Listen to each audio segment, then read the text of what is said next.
Thank you, Mr. Speaker. You know, my parents came to this country as immigrants. So many of my constituents came to this country as immigrants. I think fundamentally, Republicans and Democrats agree that we are a nation of immigrants. Yet what we are seeing currently at our southern border is a travesty. It is not helpful to the migrants, it is not helpful to our nation, and it has certainly created so many problems that we are facing right now. We have seen over 5 million illegal crossings at the southern border, another 1.3 million gotaways.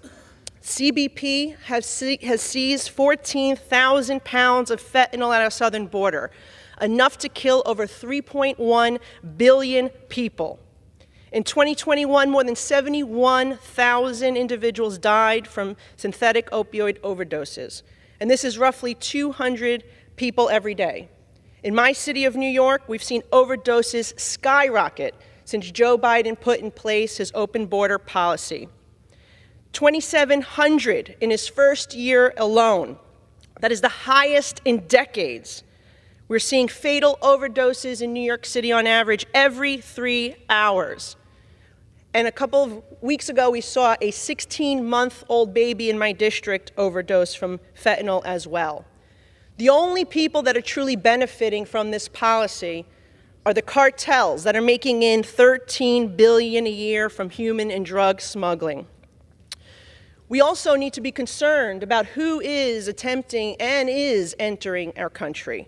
In the first 6 months of fiscal year 23, 80 people on the terrorist watch list were stopped attempting to cross the southern border, on top of 98 last year.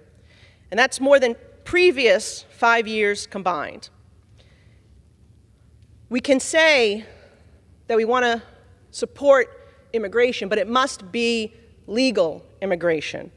This is completely unsustainable, it is dangerous, and that is why I stand before you to ask in a bipartisan manner that we get behind H.R. 2 and vote to pass it today, and that Senator Schumer brings it for a vote in the Senate. In New York City, Immigration and Customs Enforcement Office is now saying that they're fully booked through October 2032 because 2/3 at least of the individuals crossing into our country claiming asylum do not qualify, and they're clogging up the system for those who truly are eligible for asylum.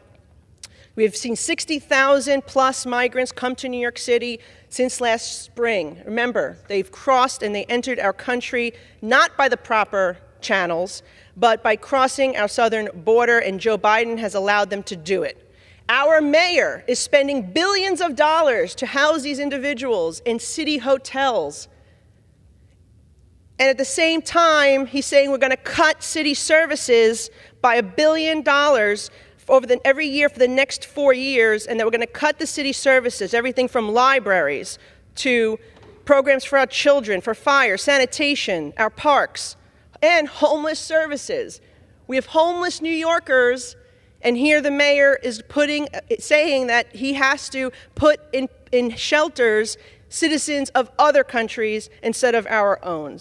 It is just completely backwards and unsustainable. As I walked here today, I just got notice that the mayor decided to halt this ridiculous policy. And he was basing all this, by the way, on a right to shelter law under Mayor Ed Koch that was meant for homeless New Yorkers. And he has abused that, and that's what we're seeing taking place today. So we can work together to address this issue. Let's protect the taxpayers. Let's protect our nation's security. Let's put forward a border security plan that is before us today. And then let's also work to make sure that we know who is entering in and out of our country through proper visa, employer visas, family-sponsored visas. I'm willing to work with everybody on that as well. But we must stem the flow. Let's stop putting the drug cartels before American citizens. And let's move forward today and pass this bill. Thank you, and I yield back. The gentlewoman yields. The chair recognizes